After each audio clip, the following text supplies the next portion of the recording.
Bachcho, let's read the question. The question says, fishes die by sewage because option A of its bad smell, option B it replaces food materials of fishes, option C it increases oxygen competition among the fishes, option D carbon dioxide is mixed in large amount in water. Question में हमसे बोला गया है कि जब sewage contaminated water present होता है तो फिशेस की डेथ होती है बिकॉज ऑफ विच रीजन। हमारे पास 4 ऑप्शन है, हमें इनमें से एक करेक्ट ऑप्शन को चूज करना है।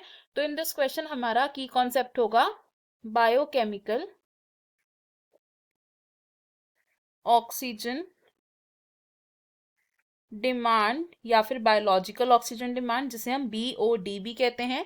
अब बायोकेमिकल ऑक्सीजन डिमांड को हम कैसे समझ सकते हैं? तो लेट सपोज एक एक्वेटिक वाटर बॉडी है, वाटर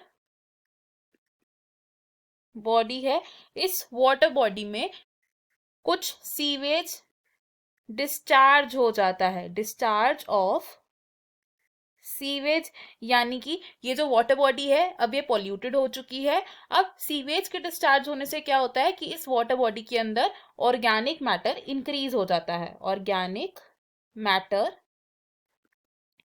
इंक्रीजेस। अब ये जो ऑर्गेनिक मैटर इंक्रीज हो चुका है इसे डिग्रेड भी करना पड़ेगा, यानी कि इसका ब्रेकडाउन होगा, और इस ऑर्गेनिक मैटर का ब्रेकडाउन करेंगे माइक्रोब्स। अब जैसे जैसे ऑर्गेनिक मैटर इंक्रीज होगा वैसे वैसे माइक्रोब्स का नंबर भी इंक्रीज होता रहेगा, और माइक्रोब्स को और ज्यादा ऑक्सीजन चाहिए होगा टू डिकम्पोज, या फिर हम कह सकते हैं to break down the organic matter. तो microbes will require more oxygen to break down organic matter, और इसे हम क्या बोलते हैं? It is called biological oxygen demand, यानी कि जो माइक्रो ऑर्गेनिजम्स की डिमांड थी ऑक्सीजन के लिए वो इंक्रीज हो चुकी है। अब जैसे जैसे बायोलॉजिकल ऑक्सीजन डिमांड का इंक्रीज होता है, बायोलॉजिकल ऑक्सीजन डिमांड का इंक्रीज होना यानी कि जो वाटर बॉडी है उसका डिसॉल्व्ड ऑक्सीजन लेवल कम हो चुका है। अब क्योंकि वाटर बॉडी में ऑक्सीजन लेवल कम हो चुका था इसीलिए इसकी डिमांड बढ़ गई।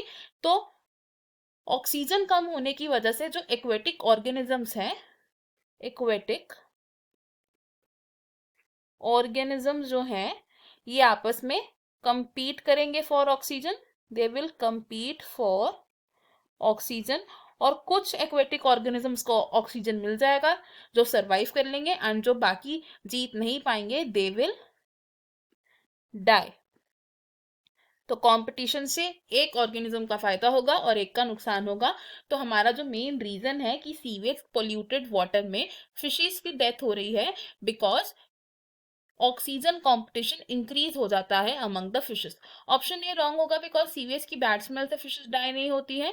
ऑप्शन बी भी रॉन्ग होगा बिकॉज फिशेस का मेजर फूड मटेरियल होता है small fishes, and small fishes खाती है जूप्लैंक्टन्स को, तो सीवेज फिशेस का खाना रिप्लेस नहीं करती है। एंड ऑप्शन डी भी रॉन्ग होगा बिकॉज कार्बन डाइऑक्साइड का लार्ज अमाउंट प्रेजेंट नहीं होगा, ऑर्गेनिक मैटर का लार्ज अमाउंट प्रेजेंट होगा जब सीवेज कंटामिनेंट्स प्रेजेंट होंगे इन द वाटर बॉडी। हमारा फाइनल आंसर है यहाँ पर option C. I hope you understood it. Best of luck. Thank you.